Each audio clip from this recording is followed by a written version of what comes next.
வணக்கம் நண்பர்களே, எல்லோரும் எப்படி இருக்கீங்க? போன எபிசோட் நீங்கள் ஒன்றும் பார்க்கலன்னா கண்டிப்பாக போய் பாருங்கள். கீழே டிஸ்கிரிப்ஷனில் லிங்க் தரேன். அப்போ தான் உங்களுக்கு இந்த எபிசோட் புரியும்.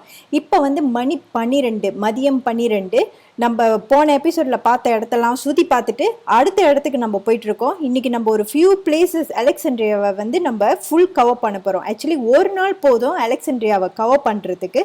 இப்போ நாங்கள் அடுத்த இடத்துக்கு வந்துட்டோம். வாங்க நம்ம உள்ளுக்கு எப்போதும் போல் எல்லாத்தையும் போயிட்டு ஆராய்வோம். அது ஒண்டி தனியாக நிற்கிது பாருங்க.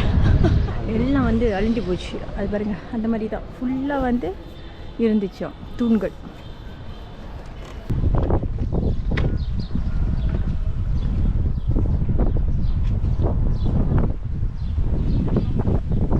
நீங்கள் பார்த்தீங்கன்னா இப்போ நம்ம அடுத்து எங்கே போயிட்டுருக்குறோன்னா மகள் நூலகம், அதாவது டாட்டர் லைப்ரரி அப்படின்னு அழைப்பாங்க. இது ஒரு கோவில். இதில் ஒரு முக்கிய பகுதி செரபியம் என்று அழைக்கப்படும் லைப்ரரிங்க. இதில் 42,800 புத்தகங்கள் பப்பிரோஸ் கோல் இருந்ததா. இதில் தங்கத்தினால அலங்கரிக்கப்பட்ட கூரை, பிறகு நெடுவரிசை தூண்கள் ரொம்ப ரொம்ப அழகாக இருந்துச்சா. வார்த்தையால் கூட அந்த அழகை வர்ணிக்க முடியாதான், அவ்வளோ அழகாக இருந்துச்சான். ஆனால் துரதிருஷ்டவசமா இந்த செரபியம் கோவில் கிபி 391 அழிக்கப்பட்டு விட்டது. ஆராய்ச்சியாளர்கள் என்ன சொல்றாங்கன்னா, இந்த கோவில் அழிக்கப்பட்டப்ப இந்த கோவிலுக்குள்ளார ஆல்ரெடி லைப்ரரி இருந்ததா இல்லையா அப்படின்னு சரியான தகவல்கள் எங்களுக்கு தெரியல, எவிடன்ஸ் இல்லை அப்படின்னு சொல்றாங்க. ஆனா புத்தகங்களை இழந்த 2 ஆசிரியர்கள் இதை குறிப்பிட்டிருக்காங்க. இப்ப வரைக்கும் நம்ம சில கோவில்ல பார்த்திருப்போங்க, புத்தக பெட்டி வச்சிருப்பாங்க. அது உள்ளுக்கு பழைய பழைய புராண புத்தகங்கள்லாம் வச்சு பூட்டி வச்சிருப்பாங்க. அதனால அழிக்கப்பட்டதா கொள்ளையடிக்கப்பட்டதா அப்படின்றது சரியான விளக்கம் இல்லை. நீங்க பாத்தீங்கன்னா பழைய அலெக்சாண்ட்ரியா கடல்ல கீழே புதைஞ்சு இருக்கு. இப்ப நம்ம பாக்குற அலெக்சாண்ட்ரியா புதுசுதான். இதுல பழைய லைப்ரரி, த கிரேட் அலெக்சாண்டர் மற்றும் கிளியோபேட்ராவோட கல்லறைகள் கூட இன்னும் வரைக்கும் கிடைக்கல, எந்த தடையுமோ இல்லைன்னு ஆராய்ச்சியாளர்கள் சொல்றாங்க. நம்ம போன வீடியோல பார்த்த 2000 ஆண்டுகளுக்கு பிறகு அந்த மெயின் லைப்ரரியை மீண்டும் உருவாக்கி இருக்காங்க. ஆராய்ச்சியாளர்கள் இன்னும் கடல்ல பல விஷயங்கள் ஆழமா புதைந்து இருக்கு, நம்ம இன்னும் கண்டுபிடிக்கல. அதனால உண்மையிலே என்ன நடந்ததுன்னு சரியா நமக்கு தெரியலன்னு சொல்றாங்க. ஆனா கண்டிப்பா ஒரு நாளைக்கு அந்த பண்டைய நகரத்தை கண்டுபிடிப்பாங்க, உண்மைகள் வெளியே வரும். அது வரைக்கும் நம்ம காத்திருப்போங்க. அடுத்து நம்ம பார்க்க போறது பாம்பே தூண். இதுல கூட நிறைய தியோரி இருக்கு.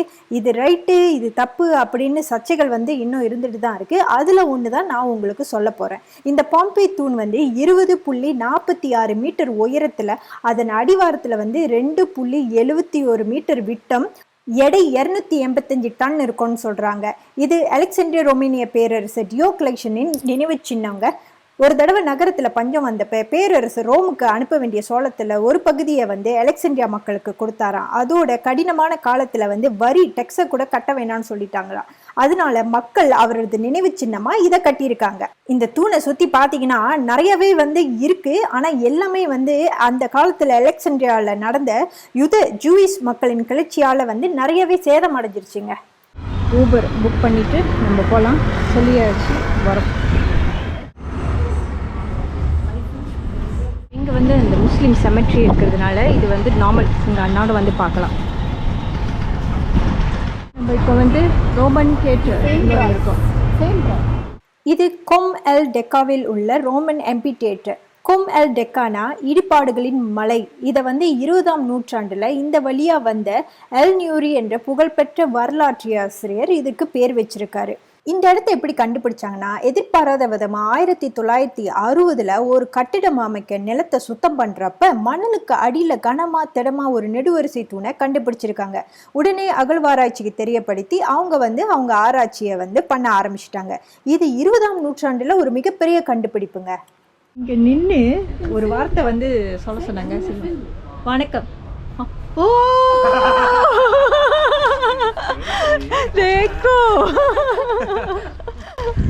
அங்க நின்று சொன்ன அந்த எக்கோ நம்மளுக்கு நல்லா வழங்குது. இந்த அரங்கத்தோட பெஸ்ட் பார்ட்டே சி எழுத்து வடிவத்துல கட்டியிருக்காங்க. ஏன்னா பார்வையாளர்கள் எந்த மூலையில இருந்தாலும் இந்த நிகழ்ச்சியை பார்க்கலான்னு கட்டியிருக்காங்க. 600 பார்வையாளர்கள் வரை உட்கார்ந்து பார்க்கலாம். ஐரோப்பிய வெள்ளை பளிங்கு கற்களால் கட்டப்பட்டு 13 வரிசைகள் இருக்குங்க. இங்க கவிதை போட்டி மற்ற இசை நிகழ்ச்சிகள் எல்லாம் ஏற்பாடு செய்ய பயன்படுத்திருக்கலாம்னு சொல்றாங்க.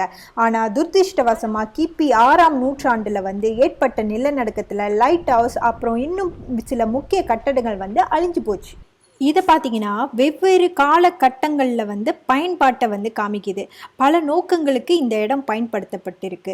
கலை நிகழ்வுக்கு மட்டுமின்றி பொதுக்கூட்டங்கள், அரசாங்க கூட்டங்களுக்கு கூட பயன்பட்டிருக்கு. இங்கே தான் வந்து தண்ணியை சூடு வைப்பாங்களாம். வித்தியாசம் பார்த்தீங்கன்னா இந்த கல்லுக்கும் இந்த இது மார்பிள்.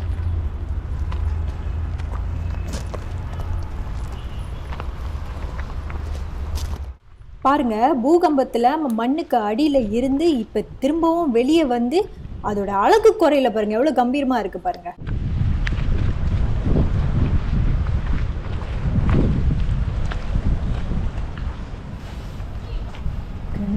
இந்த இடத்த பார்க்கும்போது, இந்த கட்டிட கலையெல்லாம் பார்க்கும்போது இங்கே மக்களுங்க வந்து எப்படி சுகபோகமாக வாழ்ந்தாங்க, அந்த காலத்தில் இந்த இடம் வந்து எவ்வளவு முக்கியமான இடம், எவ்வளவு செழிப்பாக இருந்துச்சுன்னு நம்மளால் உண்மையிலேயே உணர முடியுதுங்க. அடுத்து கிபி 1ஆம் நூற்றாண்டில் கட்டப்பட்டிருக்கலாம்னு நினைக்கிற இந்த விழாங்க. இந்த விழாவோட பேர் வந்து பேர்ட் விழா, பறவைகளின் விழா. இங்கே வந்து அழகான மோசைக் கல்லுங்க. இது பாருங்க, இது வந்து 9 பறவைகளோட மோசைக். இது ரொம்பவே இங்கே ஃபேமஸுங்க. ஏன்னா எவ்வளோதான் நிலநடுக்கம் வந்தாலும் இதெல்லாம் வந்து மோசைக் அலங்காரத்தோடு இருக்கிறதுனால கொஞ்சமாவது வந்து உயிர் தப்புனுச்சுங்க. பாருங்களேன் எவ்வளோ அழகாக இருக்குன்னு. அதோட நன்கு பாதுகாக்கப்பட்டு இன்ன வரைக்கும் அழகாக வச்சுருக்காங்க. இதில் எகிப்தியனோட கலையும் இருக்குன்னு அதுக்கு நல்ல உதாரணம் அந்த 9 பறவைகள்ன்றாங்க. Okay okay okay okay finish. இந்த இடத்த இந்த மொக்காதாங்க பாதுகாக்குது. அதனால இதுவும் ஒரு ஃபேமஸுங்க. நான் ஒரு பூனை பைத்தியம் பாருங்களேன். நான் எங்கே போனாலும் என்னோடய பேக்கில் வந்து கண்டிப்பாக பூனை சாப்பாடு வந்து வச்சுருப்பேன். அதனால வந்து மொக்காவுக்கு ட்ரீட் கொடுத்துட்டு இவங்க கூட ஒரு செல்ஃபி எடுத்துகிட்டு கிளம்புறாங்க.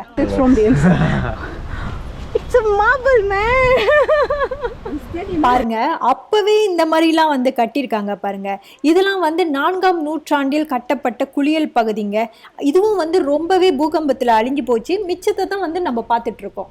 பாருங்க, நான் எப்போதும் சொல்றது தாங்க, பண்டைய காலத்து மக்களை குறைச்சி எடை போட்டுறவே கூடாது. இதெல்லாம் ஒரு நல்ல எடுத்துக்காட்டு. எவ்வளோ அட்வான்ஸாக எப்படிலாம் யோசிச்சிருக்காங்க. I want to keep one. முஹர்ரம் பேக். நாங்கள் இதில் வந்துட்டோம். இதில் ஊபரில் 30 எஜிப்தியன் பவுண்ட் தான். இப்போ நான் வந்து சிவா போகணும், அவங்க வந்து கைரோ போகணும். அதுக்கு டிக்கெட் இன்றைக்கே வாங்குகிறோம். வாங்க போய் தேடுவோம் எங்கே. இதில் தான் வந்து நான் சிவா போகிறதுக்கு டிக்கெட் எடுக்கிறேன். 100 பவுண்ட் எல்லாம் பஸ்ஸு. இது வந்து கெஃபே, பஸ்ஸெல்லாம் அங்கே இருக்குது. இது ஃபுல்லாக வந்து பஸ் கம்பெனி. அவங்களோட வந்து கோ பஸ். ஆக்சுவலி நான் நேற்று எடுத்துனேன் அது கைரோ போகிறதா இருந்தால். ஆனால் சிவா போகிறதா இருந்தால் வந்து வெஸ்ட் அண்ட் மிட் டெல்டா இந்த கம்பெனி. இதான் டிக்கெட்டு. என்ன போகுது எல்லாமே அரபிக்கில் இருக்குது. ஏதோ ஒன்று. ஓகே 8:30 30. ஓகே 8:30. ரோமன் தியேட்டர் வரைக்கும் தான் ராஷாவோட டூரு. அதோட முடிச்சுட்டு அவங்க கிளம்பிட்டாங்க. நாங்கள் அங்கேருந்து நேராக ஊபர் எடுத்து இங்கே வந்துட்டோம். ஏன்னா நான் டிக்கெட் வாங்க போகிறோன்னு இவங்களும் டிக்கெட் வாங்கணும். நாங்கள் அப்போ நான் அவங்கள இங்கே கூட்டிகிட்டு வந்துட்டேன். டிக்கெட்டை எடுத்துகிட்டு திரும்பவும் நாங்கள் ஊபரில் வந்து அந்த கடற்கரை பகுதிக்கு வந்துட்டு நாங்கள் வந்து ஸ்டில் இந்த டே ஃபுல்லாகவே வந்து ஒன்றா கழிக்கலாம் அப்படின்ட்டுன்னு பிளான் பண்ணியிருக்கோம். இப்போ நாங்கள் சாப்பாடு தேட வந்திருக்கோம். என்ன ஒரு அழகான சிரிப்பு. இந்த சிரிப்புக்காகவே நான் இங்கே தான் வந்து சாப்பிட போகிறேங்க. சூஸ் பண்ண வியூ. நாங்கள் கூகுள் டிரான்ஸ்லேட்டரை வச்சு இந்த மெனுவை படித்து ஆர்டரிங்னா வியூ பாருங்க, செம்மையாக இருக்குது. வா, சைவ உணவை பற்றி நீங்கள் கவலைப்பட தேவையே இல்லைங்க. பேர் தான் சம்டைம் நம்மளுக்கு வாயில் நுழையாது. ஆனால் சைவ சாப்பாடு நிறையாவே இருக்குது. நீங்கள் கவலைப்பட தேவையில்லை. ரொம்ப ருசியாக இருக்குது. நல்லா என்ஜாய் பண்ணுவீங்க. நல்லா சாப்பிட்டுட்டு பக்கத்தில் இருக்கிற காஃபி ஷாப் மேலே வந்து காஃபி குடிக்கிறதுக்கா இல்லை இந்த வியூ பார்க்குறதுக்காகவே நாங்கள் வந்தோங்க. இப்போ நாங்கள் காஃபி ஷாப்லேருந்து இறங்குறப்ப ஒருத்தர் வந்து பேச்சு கொடுத்தாரு. அப்போ இவங்க 2 பேர் வந்து பேசிகிட்டு இருந்தாங்க, எங்கேருந்து வந்திருக்கோம் அப்படின்னு. அப்போ நீங்கள் சில்லிலேருந்து வந்திருக்கீங்களா, எனக்கு ரொம்ப பிடிக்கும் அப்படின்ட்டுன்னு. அடுத்து எங்கே போகிறீங்கன்னா உடனே அது வந்து சாத்திடுச்சு, இப்போ நீங்கள் போய் புண்ணியம் இல்லை, நம்ம வாங்க காஃபி ஷாப்பில் உட்காந்து போயிட்டு கதை பேசலாம், நல்ல ஒரு காஃபி ஷாப் கூப்பிட்டு போகிறேன்னு. அப்போ நான் டக்குன்னு பூந்து பரவாயில்ல நாங்கள் வந்து மூடி இருந்தாலும் வெளியிலேருந்து பார்க்குறோன்னு. அப்போ அவர் கடுப்பாயிட்டார். ஏன்னா அவங்க 2 பேரும் என்ன யோசிச்சாங்கன்னா, எப்படி நோன்னு சொல்கிறது. மாரல் ஆஃப் த ஸ்டோரி நான் என்ன சொல்கிறேன்னா, நீங்கள் நோன்னு ஃபேமாக சொல்லணும். உங்களுக்கு பிடிக்கலன்னா ஒரு விஷயத்த வந்து முடியாதுன்னு சொல்லணும். அதுக்கு அவர் வந்து ஆத்திரப்பட்டா என்ன, அது நம்ம இஷ்டம். அதனால கவனமாக இருங்க. நான் வந்து நம்ம சக்காஸ்டிக்காக பேசணும், சண்டை போடணும்னு சொல்லலைங்க. ஃபேமாக ஸ்ட்ரிக்டாக இருங்க. கழுற மீனில் நழுற மீன் மாதிரி இருங்க. இருக்குது. எங்கே என்ட்ரன்ஸ்னு தெரியல. எல்லோரும் அதில் பூந்து வந்துட்டு இருந்தாங்க. அதனால நாங்களும் அதுக்கு இந்த பூந்து வந்துட்டோம்.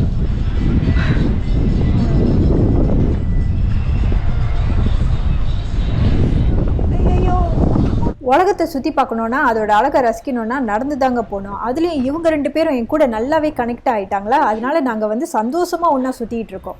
அங்கே அலை அடித்து வருது பாருங்க. செம்ம அழகா இருக்குது. வாவ், நாங்கள் எப்படி அது உள்ளுக்கு போகிறதுன்ட்டு சுற்றி தேடிட்டு இருக்கோம். ஒன்றும் கண்டுபிடிக்கல. அவ்வளோ பெருசாக இருக்குது. எனக்கு இதுதான் டிக்கெட் ஆஃபீஸ். அங்கேருந்து நேராக வந்தால் இங்கே ஒரு ஆளுக்கு 60 டிக்கெட் இருப்போம். இதுதான் வந்து என்ட்ரன்ஸ். அந்த காலத்து 7 உலக அதிசயங்களில் ஒன்று இந்த இடத்துல இருந்துச்சுன்னு நான் வந்து சொன்னேன்னா எப்படி நீங்கள் வந்து ரியாக்ட் பண்ணுவீங்க? நான் ஸ்கூல் படிக்கிறப்பவே நான் வந்து பார்த்தேங்க. அப்போதைக்கும் இப்போதைக்கும் உலக அதிசயங்கள் மாறுதேன்னு. அது அழிய அவங்க வந்து மாற்றிக்கிட்டு தான் இருப்பாங்க. என்னோட ஜாக்கெட்டே பறந்து போச்சு. போய் பிடிச்சிட்டு வந்தேன். போட்டோ பிடிச்சிட்டு இருக்கோம் பாருங்க. வெளியே அவ்வளோ காற்று அடிச்சிச்சு. காற்றெல்லாம் அடிச்சுட்டு உள்ளுக்கு வந்தோன்னு பாருங்க எப்படி இருக்குன்னு. அலெக்சாண்ட்ரியா கலங்கரை விளக்கு லைட் ஹவுஸ் தாங்க அந்த உலக அதிசயத்தில் ஒன்று.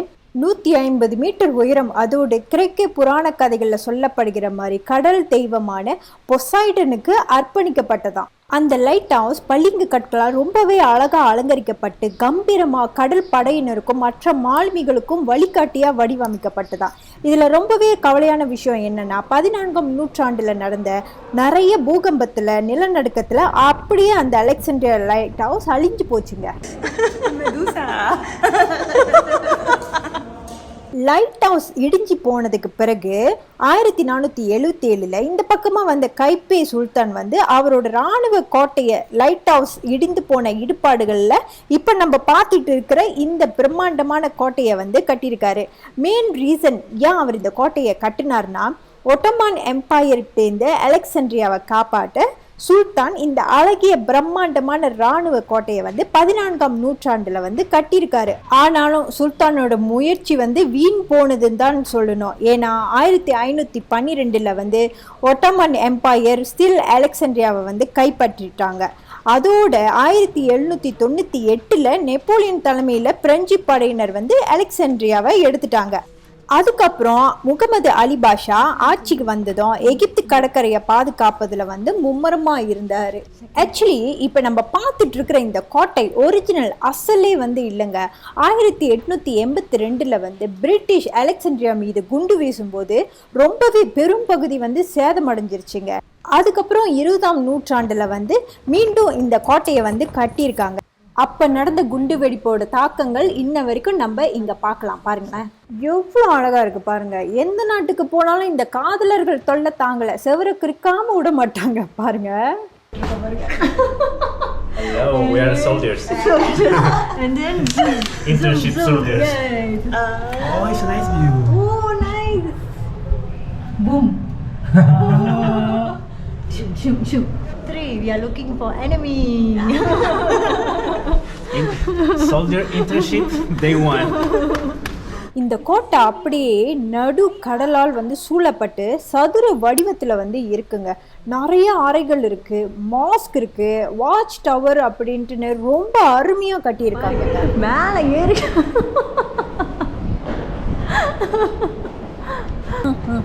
நான் மட்டும் சும்மா இருப்பேன்னா நானும் மேலே ஏறி தாங்க பார்த்துட்டு இந்த சத்தம் கேட்குதுல டப்ப டப்பன்னு. இது என்ன தெரியுமாங்க, நம்ம ஆக மேலே இருக்கோம் கோட்டைக்கு மேலே, அந்த கொடியோட சத்தம் வந்து படப்படன்னு கேட்குது. அப்படி காத்தடிக்குது. நாங்கள் எது மேலே ஏறி நின்றுட்டு இருக்கோம் பாருங்க. அவர் அங்கே ஃபோட்டோ முடிச்சிட்ருக்காரு. உண்மையை சொல்லணுன்னா அவ்வளோ அழகாக இருக்குது. எனக்கு வந்து இறங்கி போகிறதுக்கே மனசு இல்லை, இந்த இடத்த விட்டு போகிறதுக்கே மனசு இல்லை. அவ்வளோ அழகாக இருக்குது. ஆனால் என்ன பண்ணுறது, நம்ம கீழே இறங்கி தான் ஆகணும். மனசு இல்லாமல் அந்த இடத்த விட்டு இப்போ நாங்கள் கீழே இறங்கிட்டோம். இப்போ கொடி சத்தம் கேட்டுச்சுல, எப்படி வெளியே போகிறது அப்படின்ட்டு இப்போ நாங்கள் பாதையை வந்து தேடிட்டு இருக்கோம். அங்கேயும் போயிட்டு எப்படி இருக்குன்னு பார்க்கணும்.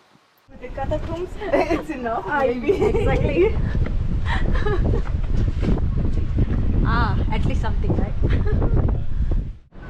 Wow. வாவ்.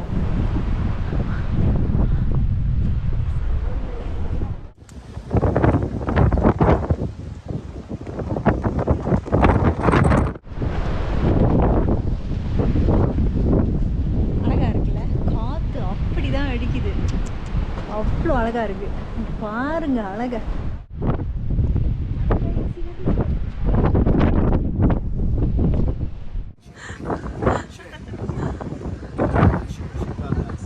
என்னாச்சு, எங்களை விரட்டி அடிச்சிட்டாங்க. விரட்டி அடிக்கிற மட்டும் நாங்கள் இங்கேருந்து ஃபோட்டோலாம் எடுத்துகிட்டு கிளம்புறோம். அங்கேருந்து வெளியாகி அந்த கடலோர பகுதியிலேயே நடந்து வந்துட்டு இருக்கோங்க. காற்று பலமாக அடிக்குது. அதோடு வந்து இப்போ சாயந்தரம் ஆயிடுச்சுல, 7 மணி ஆச்சுல, அப்போ கடைகள் எல்லாம் வந்து வழி நெடுகளும் போட்டிருக்காங்க. அதெல்லாம் அப்படியே ரசிச்சுக்கிட்டே போயிட்டுருக்கோம். ஓ, மத்தியானம் வந்து நாங்கள் சாப்பிட்டோம். இங்கே ஃபுல்லாக மேஜனாக்களி போட்டுருந்தாங்க. அதே வந்து 7 மணிக்கு வந்து இங்கே மேஜனாக்களி போட்டுடுறாங்க. அப்போ நம்ம இங்கே ஆர்டர் பண்ணி சாப்பாடு வந்து அங்கே உட்காந்து சாப்பிட்லாம். இந்த குளிர்லேயே ice cream, coffee coffee No freezing. சோளம், கார்ன், பிக் ஒன்.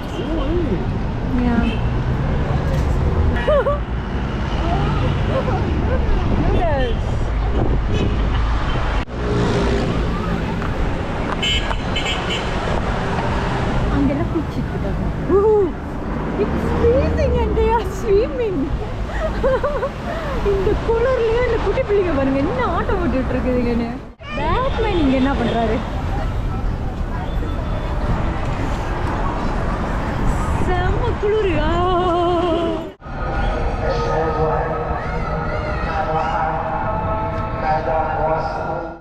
செம்ம அழகா இருக்கு. வாவ், உள்ளுக்கு போக முடியுமான்னு தெரியல. நாங்கள் வெளியேந்தி ஃபோட்டோ பிடிச்சிருக்கோம்.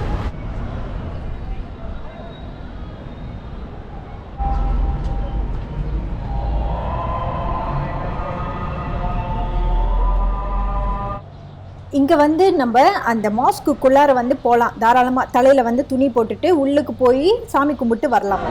இப்போ வந்து நாங்கள் இவ்வளோ கொடூரமாக ஒரு 5 ஸ்டார் ஹோட்டலில் வந்து இருக்கோங்க. அது மேலே தான் வந்து இந்த 5 ஸ்டார் ரெஸ்டாரண்ட். இங்கே என்கேஜ்மெண்ட் பார்ட்டி, பர்த்டே பார்ட்டின்னு ஓடிட்டு இருக்கு. நாங்கள் கண்டிக்கவே இல்லை.